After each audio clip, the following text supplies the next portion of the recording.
Good morning everyone, happy Friday. One thing technology can't replace is the inability of not spilling coffee over yourself, so excuse me if I look a little bit shabby this morning. As the introduction went, my name is Gareth Ellis-Unwin. I'm the head of film and animation at ScreenSkills, the national agency for skills and training for the screen industries. I'm also an Oscar and BAFTA award-winning producer from my sort of former life. I thought we'd kick off with a little bit of detail about me. Why have they invited me to come and talk and start this excellent day of learning ahead? So I had a slightly checkered career with education, and I still get nervous when I'm in a room with a bunch of teachers and lecturers, so if I stumble, please forgive me. I was politely requested to leave school at the age of 16 with a spray of GCSEs, and it was quite a late decision to go the vocational route through a BTEC media. Actually, I'd taken my sister down to her A-level interviews and saw a bunch of people running around with cameras and a sound boom, etc., and went over and had a chat with them, and had always had a passion about film and filmmaking. In fact, at the age of 14, I suggested to my then careers teacher that I might want to go and work at Pinewood, and she told me I was too thick, and that was in the days when teachers could use language like that. So that lit a fire, and that fire has burned bright for pretty much all of my adult life. In fact, it was the same teacher that then asked me 22 years later to come back and whether I'd consider doing the prize giving evening with my Oscar, which I apologise for not bringing with me today. So I did a HND in programme operations at Ravensbourne College, as was then a very good school, as is now a very good school, and graduated in 1995 with the two essential skills of knowing how to work a photocopier and a kettle. Those two things have stayed with me throughout my working life, and I still make a mean cuppa, and I'm never too proud to make a member of crew a cup of tea or coffee if they need it on set. I started as a floor runner. It's pretty much an established pathway in. I worked for a number of companies until I got asked to actually step up to the role of first assistant director. The first assistant director is like a floor manager on a feature film. The department is the glue that sticks all of that varied and disparate workforce together and keeps you on time and on budget. I worked on 14 feature films and on about 200 hours of television, everything from EastEnders, The Bill, up to things like early Midsummer Murders and things like that. In 2003, I set up Bedlam Productions, a banner under which I've now produced 6 movies, the most recent of which was in the cinemas just a few weeks ago with Andrew Scott. And probably the biggest hit to date that people know us for was The King's Speech, which we found as an unproduced stage play in 2003 and took it all the way to me picking up Best Picture Oscar in 2011. But in 2018, I got seduced by the siren song of education and training, something that's a calling that you've all answered, and I went into ScreenSkills as then their head of film. So, growth in screen. Why is all of this really, really important right now? We're in a massive boom at the moment in terms of production in the UK. There's some stats that are up there, and we will make available the PowerPoint to Tech Pathways after today's event. But there's some really big, impressive stats there. It looks like by 2020 the games publishing will actually overtake that of books to the extent of nearly 0.6 of a billion pounds. We know that there is a huge contribution to UK PLC in terms of what the creative screen industries bring into the GDP GVA. We've seen massive growth. There's a 16% hike over 2013 to 17, and we've seen much higher spend rates in film and high-end TV, so 3.1 billion last year.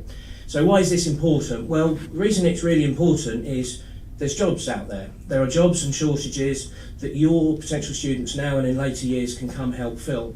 The projected trajectory is that it's only going to be a rising curve, and I sit on 2 government panels which are expecting that 3.1 billion pound figure to double in the next 4 years. As you will have heard, as recently as 2 days ago, Netflix have now taken permanent offices at Shepperton Studios, and this boom that we're in at the moment creates wonderful opportunity. For a very long time, the screen industries was sort of seen as quote unquote not a proper job, not a full life career. It was full of frilly cuffed liberals that didn't want to hold down a proper day's work. The truth of it now is that we have a real need for people working across a variety of different grades, a variety of different seniority, and in the many different areas of the screen sector. And by screen I mean film, I mean games, high-end TV, unscripted, children's, VFX and animation. It's a very, very broad church. So how does ScreenSkills help those that are interested in a career in the screen industries? We do a number of things. We have quite an extensive careers information holding on our website. We've recently gone through a massive audit of that information to make sure it's up to date, and there's a lot of resources that are available there that I know Margaret's going to walk you through in terms of what's available to you. We work closely on mapping and quality marking the professional pathways in. We're very much integrated with industry. A lot of people that are real practitioners sit on our skills councils, call me up and tell me what's going on, invite me to film sets to show me the changes, and it's an ever-emerging space. We've built a mentoring network for those that don't have those connections in, and I'm pleased to say we've already got 491 matched pairs that are mentors and mentees that are working on those pathways in. We've recently launched our new bursary provision. That's £500,000 a year that is there to enable those that previously maybe couldn't look to our industry because of financial hardship to be able to access that as a pool. And for the first time, we're actually targeting that entry-level support. So previously, it was only available for those that were already in the career. And that goes towards unblocking the financial barriers and basically trying to create a level playing field for those that want to come in. And I wanted to show you just two short cinema ads. So quite recently, we had our Find Your Future campaign roll out nationally. If you went to see Rocket Man or Secret Life of Pets or Aladdin a few weeks ago, chances are you may have caught one of our cinema ads. But for those that haven't had a chance to see any of them, I think they're a really good exemplar of the type of people we're working with and the type of jobs we're providing them access. And you'll see from the two case studies that I've picked that these are incredibly technical roles. So let me introduce you to Shani first.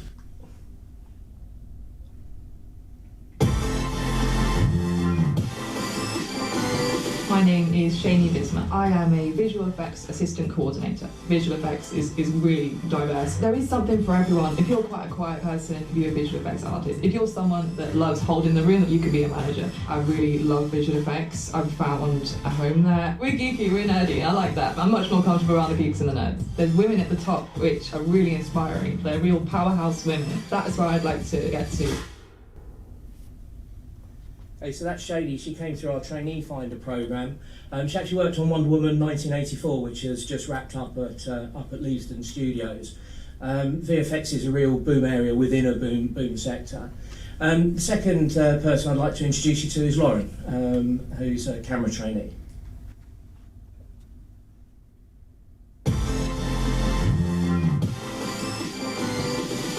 I worked as a camera trainee in the film industry.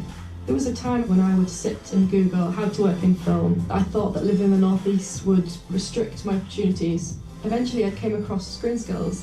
I had nothing to lose, so I applied for the training programme and it's paid off. I've been on a lot of jobs where I am the only female in the department, and I'm okay with that, but I would like to see more women in the camera department. Anyone can do it. Grab every opportunity that you can. Okay, so Lauren, again, someone that's come through our trainee finder programme that we've been working with. Okay, let's get to the nub of today and technology and how it might influence creative teaching for the 21st century. Let's actually just take a moment to think about why is technology important to the screen industries? Well, there are a number of key drivers to this. One, we work in storytelling. We want to create that which doesn't exist, and whereas if I'm doing a Andrex commercial, I can go and get a Labrador puppy and with a smear of Marmite on the back of his pretend mummy's hand, I can get him or her to lick that hand and be super cute, and I can make my toilet commercial. However, if I want a dragon to come and slay a whole tribe in Game of Thrones, then there's no dragon handlers out there as far as I'm aware. So we use technology to create that which doesn't exist and to support storytelling. We also use technology to make technology safer, to make the production process safer. So, for example, much as many might have loved to have actually blown up MI6 on the South Bank for real in Skyfall, because of the loss of the building, danger to life, danger to actors, etc., it was done with VFX. So quite often there's a technological intervention that just makes the process safer in terms of production.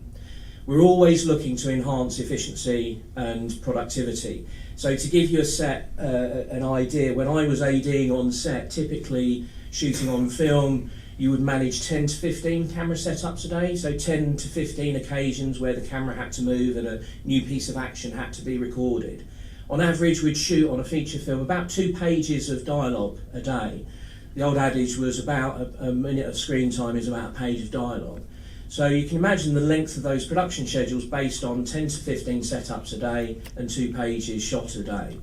Typically now on a feature film you're looking at progress reports that are coming out with setups numbering up to 35 and 40 and shooting upwards of sort of 3, 4, 5 pages of script a day. So the process has accelerated. The time on set is now much more pressured.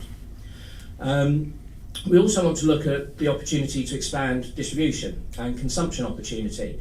It was a really interesting moment for me the first time I was on a train and I sat next to someone on a long journey and I saw that they'd downloaded onto their iPhone 6 one of my movies that I had painfully crafted over a long period of time to be designed for this beautiful theatrical experience.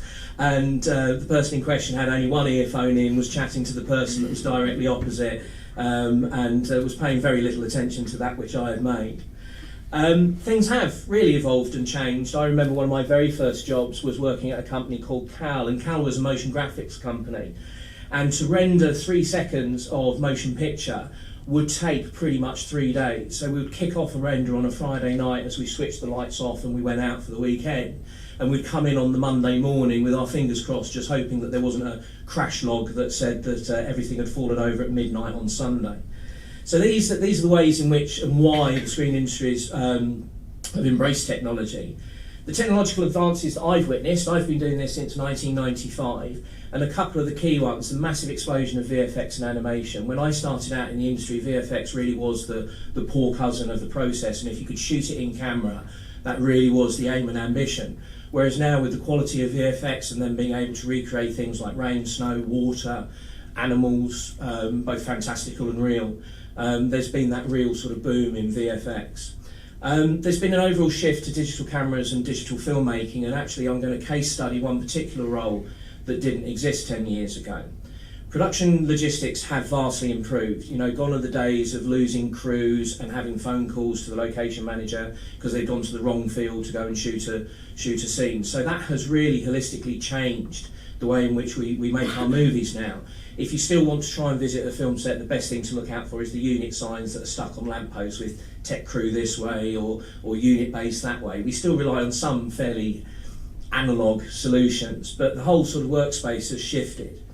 And the volume and speed at which we can capture, transmit and share data has grown exponentially. There is a worldwide net called SoHo-Net, which encompasses mainframes in the US, in both LA, New York, London, Melbourne, which has created this global infrastructure of super high speed data transfer.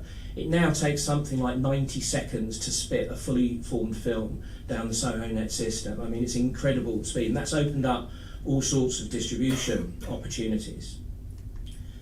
So the case study that I've picked out to talk to you about today, when James and Tech Pathways approached me to see if I'd deliver the keynote, I was trying to rack my brains and think about, okay, what's a really good example of how the needle shifted over, say, the last 20 years I've been doing it. So I'm just going to be slightly sentimental, kind of reflect a little on how we used to do things. So the old way of shooting a movie. Previously, scenes were shot on film. This was known as the rushes. That film was then shipped in light-proof canister to the lab. At that lab, the exposed stock was developed, and the telecine process took place to transfer the images to video. That's the third image to the right. After the images were transferred to that video, those videos would come back normally 1-2 days later to the set, and everyone would gather around a single monitor and watch the scenes that they'd shot 2 days before, trying to work out, do we have the scene in the can, do we need to go back and do any pickups, have we got it, have we got rushes clearance. So just a very extended process. Everyone would huddle around that monitor, fearful that we'd actually have to go 2 days back in the schedule to go and pick something up. There wasn't that immediacy. And once we'd given rushes clearance, the word would go back to the lab that the rushes were cleared from set and that they could go to the edit suite. And they would go as reels of film. So that only copy that you've got of those rushes is gingerly taken down the streets of Soho and delivered into an edit suite. Now bear in mind these are 1,000-foot mags, and there's typically a shooting ratio of on or around 15:1. So for every minute of finished film you've got 15 minutes of rushes. You can imagine the weight and the volume of this physical media. There used to be a job that's no longer exists anymore now called a rushes runner, and if you were shooting on film in a foreign country that didn't have a lab, you would pay someone to collect those rushes at the end of the day's filming, hop on a plane and get back to Heathrow to go to the Pinewood lab. It was that analogue as a process. The rushes would be worked on by the editor and the director, and eventually you'd get to a thing called picture lock. And at picture lock, you were then, with your finished film that you'd share with the producers, share with the distributors, and everyone would sign off. And at that point, you've been working with a very, very dull image. It's a single light process, there's no colour correction, there's none of the beauty that the director might have in their mind, until it gets into the hand of a colourist or a grader. And at that point, the colourist then tweaks the saturation, tweaks the gamma, starts to make it all look and feel like the film that maybe everyone aspired to at when they started. Now, as a production process, that means you're only getting to see a frame of finished film probably 9 to 12 months from the day that you've conceived the film's project and sat down with the DOP and talked about, the director of photography, and talked about how you want to shoot the movie. So imagine that 12-month lifespan. So let's flash forward to how it happens now. On pretty much every set that you're shooting digitally, you'll have a DIT, a digital imaging technician, and that basically pulls together a variety of different areas of expertise. One is the actual rushes data management. Two is the management of the workflow from set to production and into the edit. And lastly, the actual colour correction piece of the puzzle. So what does a DIT do? DIT basically manages the digital rushes on set, applies a LUT, which is called a lookup table. That's a pre-designed look and feel that the director of photography and the director have established during pre-production. Applies it to those raw rushes, so everyone on the crew can see live and dynamically what the film is going to look like at the end of the process. They go through a number of checks and balances, so instead of that one reel of film that if ever it got hurt, tarnished or lost would mean the thing would have to be reshot, the first thing that it does is create three backup copies. And he or she holds one on set, one goes to the production and one goes to the edit. So you have this inherent protection within the rushes. It is highly unlikely in this day and age that you would ever have to go back and reshoot a scene because of corruption in the data files. And the DIT will then also create the video files that can be piped straight into the edit. Most film shoots now will have a wireless network on set with people looking at what's being shot on either an iPad or an iPhone, and as soon as the director or the script supervisor says to the DIT that can go to the edit suite, over 4G, a tether to a phone, that is then zapped to the edit suite. So it's compressed that whole process and made it incredibly more efficient. So, and that's all to do with the advent of digital cameras and being able to bring forward in the production life cycle a late stage creative process. In terms of the DIT, and if this is, because it was funny, I was in this very same room about 6 months ago with Bournemouth University, and a couple of their cinematography students stuck their hand up and were asking questions around, when can I expect my first gig, should I be shooting pop promos, should I wait until I do commercials, and all of them were thinking they were going to go straight in as director of photography. The truth is I couldn't give any of those work straight away. If anyone had stuck their hand up and said I'm interested in being a DIT or doing video assist, I could have got them onto the set of Bond the very next day. It's that immediate. So try and expose some of these other roles. A person that might enjoy digital imaging is likely to have a knowledge of physics, probably some level of media studies knowledge, an eye for colour and photography composition, and definitely strong skills in terms of computing. So what's coming next? That's that one case study. I did think about trying to do another one for you, but realised I couldn't take as deep a dive if we'd done two. So that's just a single one. So what's coming next? What's the horizon scanning on this? Games. Those of you that are monitoring the press will have seen that Rebellion have set up a new studio up in Oxfordshire. They have the whole IP of the back catalogue of the 2000 AD comics. We're seeing real growth in and outside of London in some really odd sort of spurs. So for example, in the gaming community, Leamington Spa is just going gangbusters at the moment. It's a world-class venue. We are getting quicker, faster, better. Just the speed of production is accelerating. We recognise the rise of the FANGs, Facebook, Apple, Amazon, Netflix, Google. They're here to stay. Whether they are subsumed by bigger organisations, we are yet to see what the Disney rollout looks like in its new form, what Comcast is going to look like. But those big tech giants are around for a long time. Virtual reality, augmented reality, so the difference between that, virtual, everything that you see within the experience is fabricated. Augmented is when you have elements of live action and you have visual effects elements that are piped in.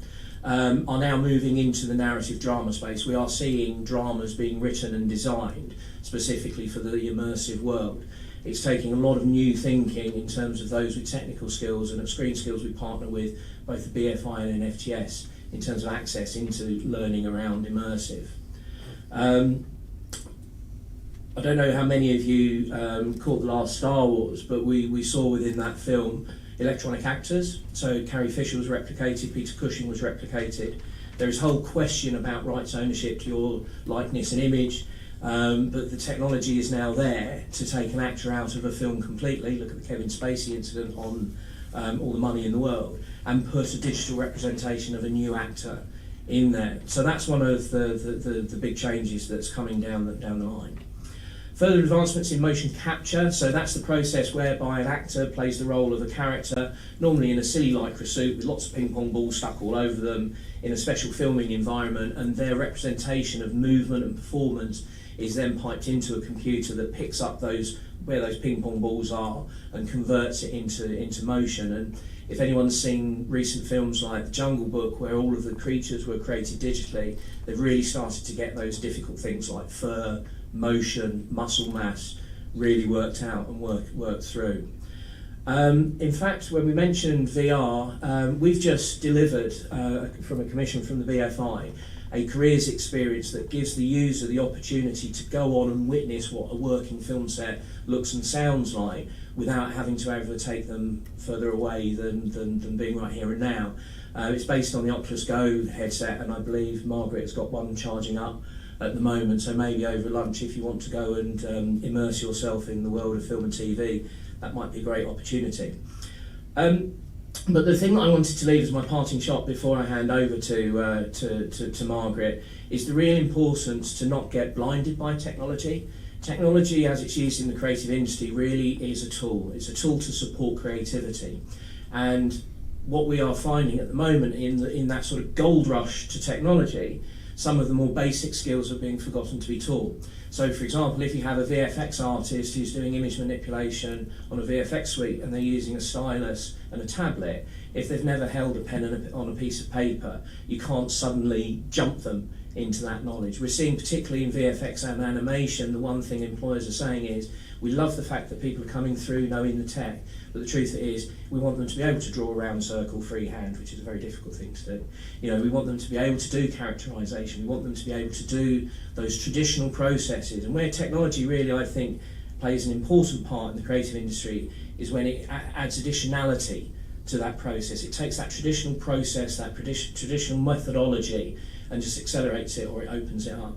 So please, I urge those that you're working with at the moment, please don't let them forget that there are some really traditional skills that really must be supported whilst we move forward in this technological age. I think that's about my bit. So Margaret, shall I hop over to you? Thank you.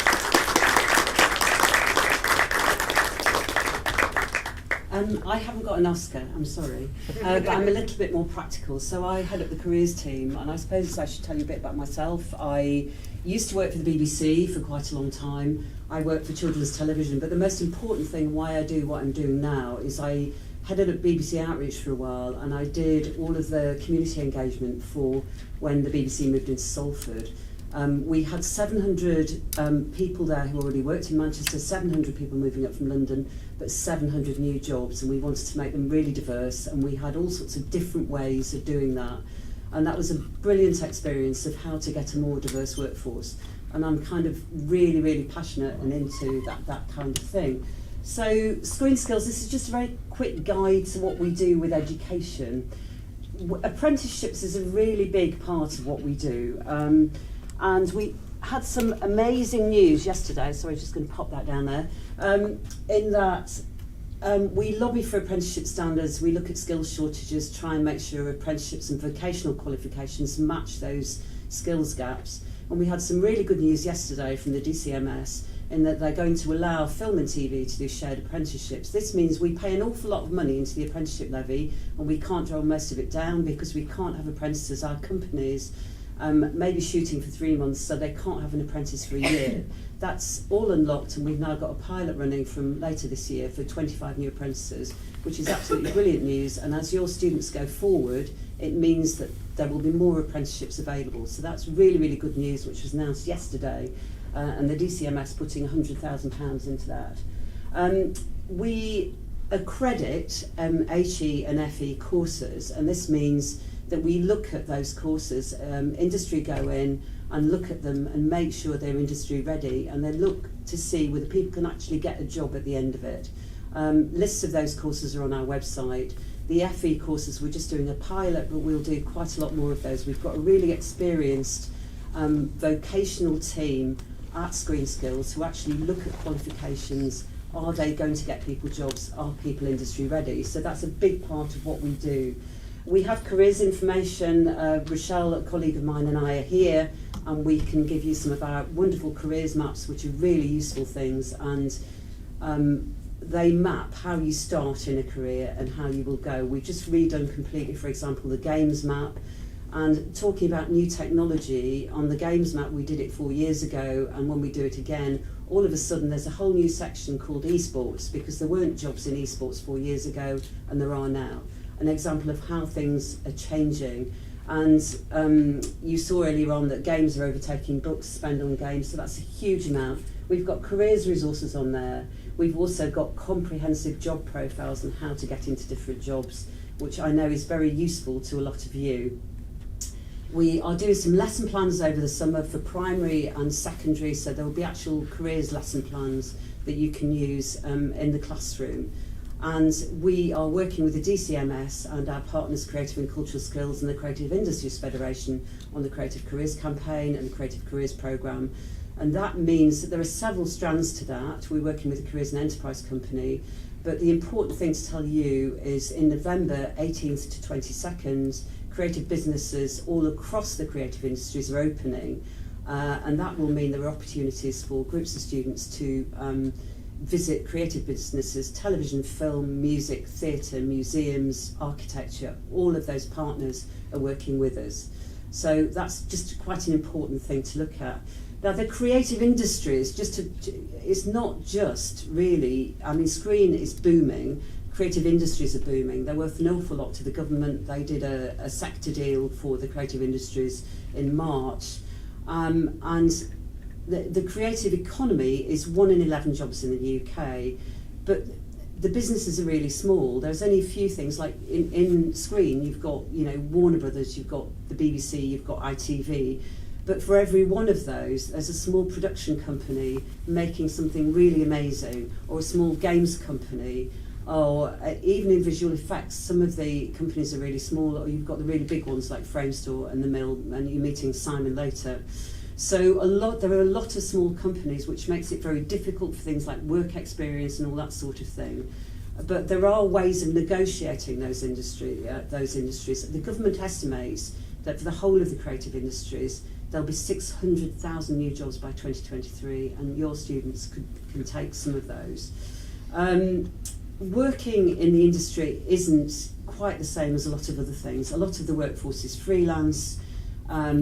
Indies make most of the television content. There's only one director on a film. As Gareth says, you can't just walk in and do that sort of thing. But when we recruit for our trainee finder scheme, we recruit by department.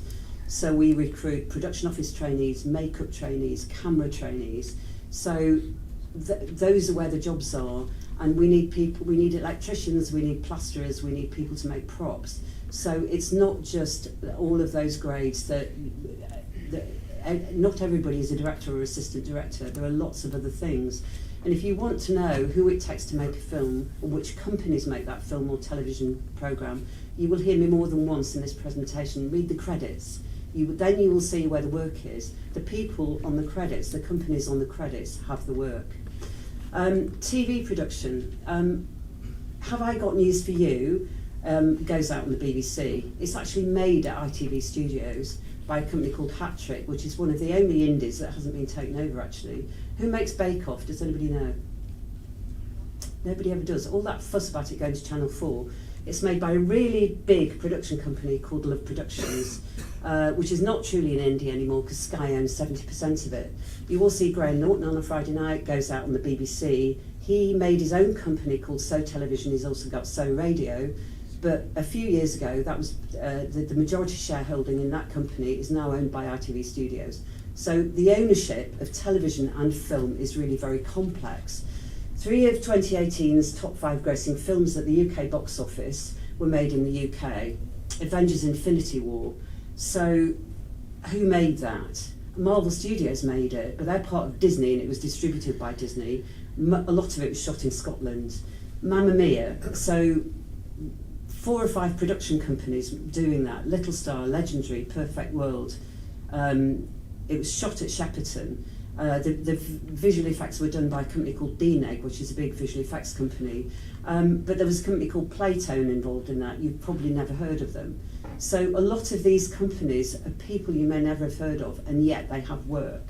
Bohemian Rhapsody is a 20th Century Fox film, but a lot of it was done in Britain, and there's a British company called GK Films, which again you might not have heard of, that was involved in that production. So it's about doing research. Who are the companies that are making these things?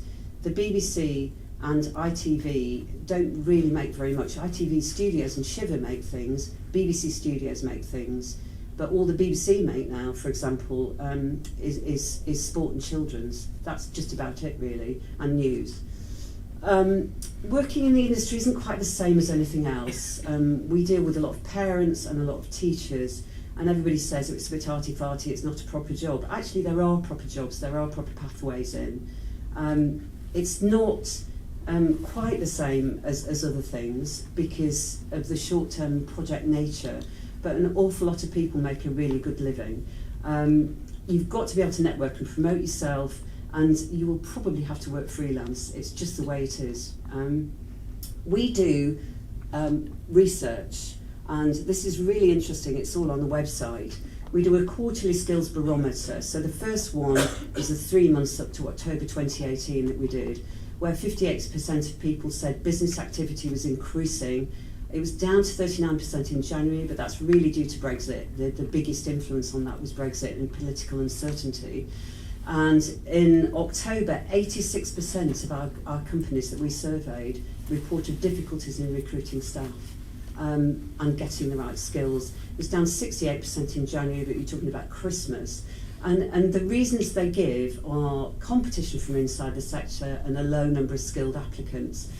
We also identify skills shortages. Here are some of them: production accountants, line producers, location managers, and those very important ones that we've mentioned several times in visual effects and games, animators, programmers who actually code for games and visual effects, and creature artists. I mean, these are people who do, who create the creatures in animated films. A brilliant job for people who have that sort of aptitude.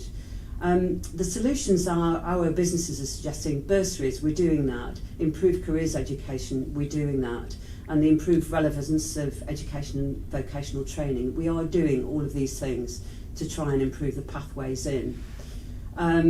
So we did an employer survey with more than 400 employers. The results just came out. Now it was up to April, and 28% of the sector is self-employed. But in film and TV, that's 50%. But the weekly pay is this sort of myth that it's not particularly well paid.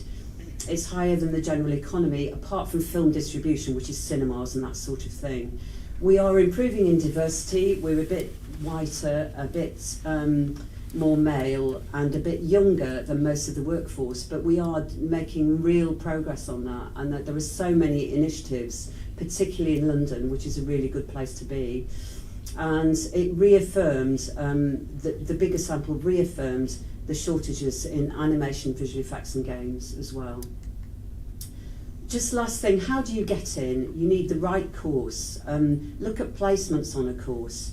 Work experience is a really difficult thing for some of our companies. The BBC and ITV and Warner Brothers and some of the bigger companies do work experience, but it is quite difficult for some of the smaller companies. Our Creative Careers campaign is trying to improve that. We're working with Speakers for Schools Next Gen to try and improve work experience. There are a lot of brilliant trainee schemes. We have Trainee Finder. The BBC has a production trainee scheme. Channel 4 does it. And there are increasingly some very good trainee schemes out there, but you have to do your research. Some people just apply for an entry-level job or turn up and be a runner, or they get work in other ways. Our students have started their career. We've got a lot of things to help people along. It's not that they're going to get stuck. We've got bursaries, we've got training, and we've got schemes to help get people to the next level. You need a good CV, and people can start doing it now. A lot of you teaching A-level and 16 to 18s, they should have a CV now or a portfolio. They should be doing it now. They need to think of who will read it or see it. I've looked through thousands of these in previous life, and you need to stand out from the crowd a little bit and think of who's reading it. Although you're promoting yourself, a lot of people don't think of me sitting there at 11 o'clock at night thinking I need to give every one of these young people a chance, but I'm really tired and I've read 20 that sound exactly the same. I mean, that's just what happens. How do you get experience to put on your CV, and how do you get experience? Because you're not going to get in as a runner. If you've already done something, that's great. People should be making their own content. There's the BFI Film Academy, which you'll hear about today. There's inter-film clubs, which you can run in school. Anybody who's done student, school, radio, TV, publications, films, people who volunteer for that sort of thing are more likely to get the jobs in the end. You should always read the credits and always do your research. And here are a few organisations. The ones on the left are all screen organisations. The ones on the right are organisations that are quite useful for the whole of the creative industries. If you've got any questions, we've got a little stand outside, and my lovely colleague Rochelle is with us as well. Okay, thank you. Thanks very much, Mark. We've got a little bit of time, because Margaret and Gareth are still here. Do you want to comment and see whether people have got any specific questions that come out of your two presentations? Thank you very much for those. What's that? No, you guys, yeah. Who has a question? You can call it out as well. So, yeah, we don't need a microphone.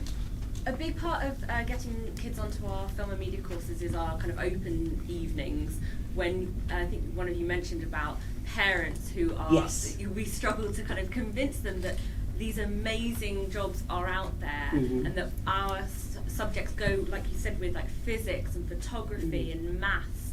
Any tips on kind of, how we can really push, helping the parents to understand why their kids should do our courses? I think one of the problems is that there is the perception that when we talk about jobs in the screen industries, we just look at what we know as the above the line grade, so writer, producer and director.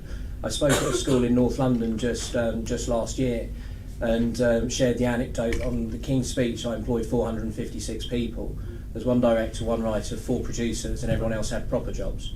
And those proper jobs now are starting to get more talked about. There's better training available, there's better pathways and signposting in. So I think it's to encourage people to look beyond those lofty grades. I've spent time recently with a company called Palace Scenery. Palace basically build the sets on Bond. And speaking to the company owner, Steve Bowen, he doesn't need someone with a film degree that can quote Battleship Potemkin. He needs someone that can drive a nail in straight.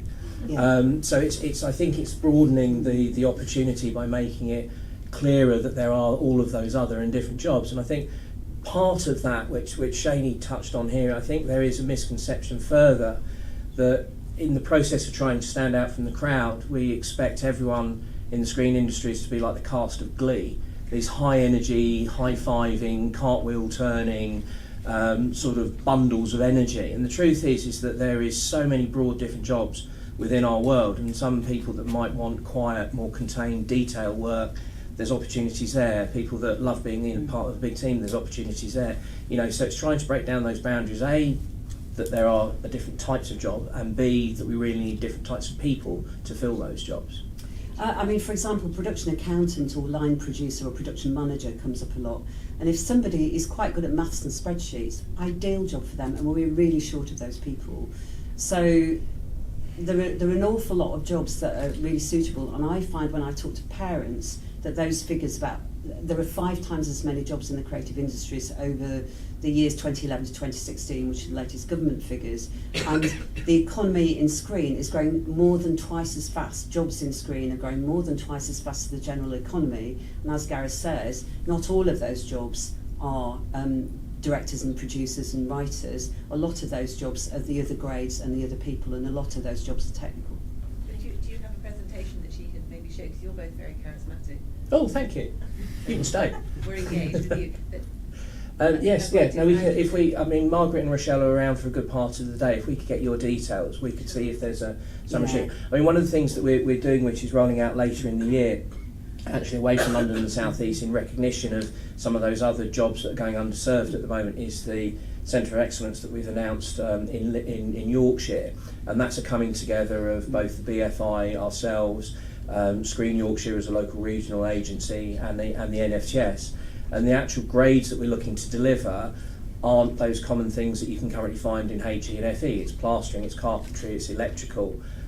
So we can definitely share something for now, but we'd also just say, you know, look to those other things that we're doing, because as these new initiatives roll out, like the apprenticeships that Margaret mentioned got announced yesterday at Pinewood, you know, it's really important that you stay current with those changes, because we're just moving at such a fast pace. Yeah. And the reason we're filming is because CLC are going to make the materials available. Do you want to say a little bit about that, Sarah? On our Tech Pathways London website.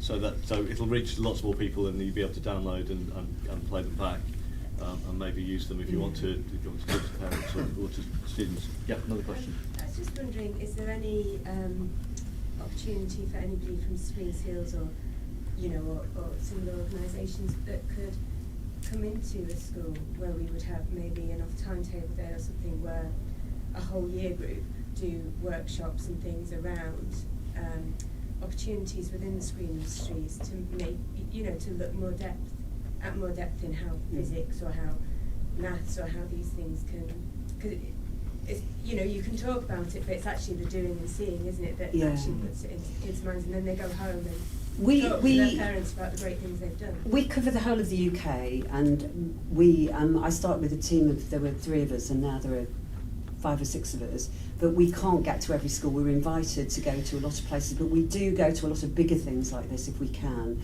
And if we have a volunteer among our ScreenSkills staff who lives near a school and we get a request, we can give them a presentation to take in. So we do try and get out as much as we can, but we can't get everywhere. I mean, I'd say make the request, but please understand that we're trying to service a lot of those. I mean, I've done 2 schools this week, and I've actually, as Margaret said, I've got a colleague stepping in for me on Monday with a school that I can't get to because I'm elsewhere. So we will always try and service those individual requests, and if we can't attend in person, then we'll definitely signpost to resource.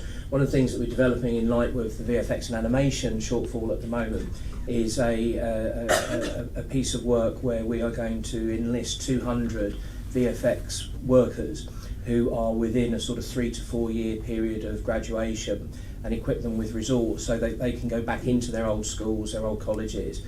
Because there's a real desire, and one of the reasons Margaret and I do the job we do is that we want to make sure we've got that next generation coming through. So it's not for lack of desire, it's sometimes just a resource question. And next term, we're working with Inspiring the Future to mobilise our industry and get our employers to go into schools as well.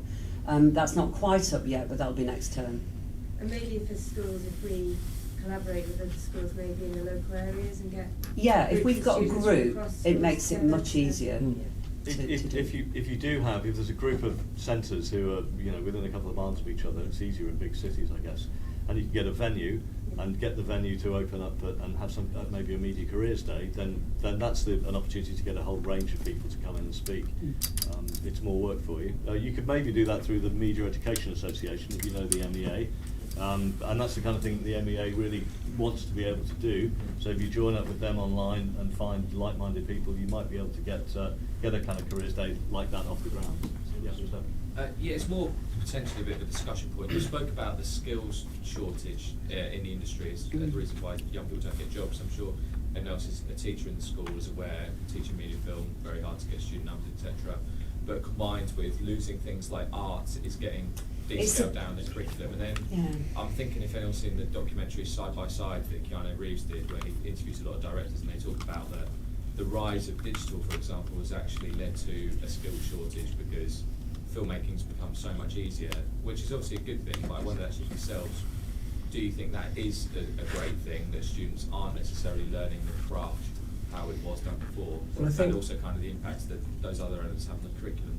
I mean, in terms of digital breaking open opportunity, obviously that's something to embrace. And, you know, I know that when I was going through to tell my stories, I had to pre-book equipment and there'd be a great sort of demand on that equipment, whereas now, you know, many people can sit at home either on a very basic laptop or with their smartphone or other device, actually tell their stories. So I think we have to embrace that.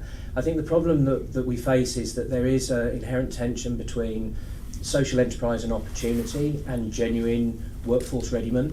And one of the problems that we face at the moment is that with the proliferation of courses around the sort of generalist media space, the knowledge gap between finishing that type of generalist course and then going into a very specific job or grade requires a sort of 18-month transition that the employers don't at the moment feel that they can wholly bear the responsibility of.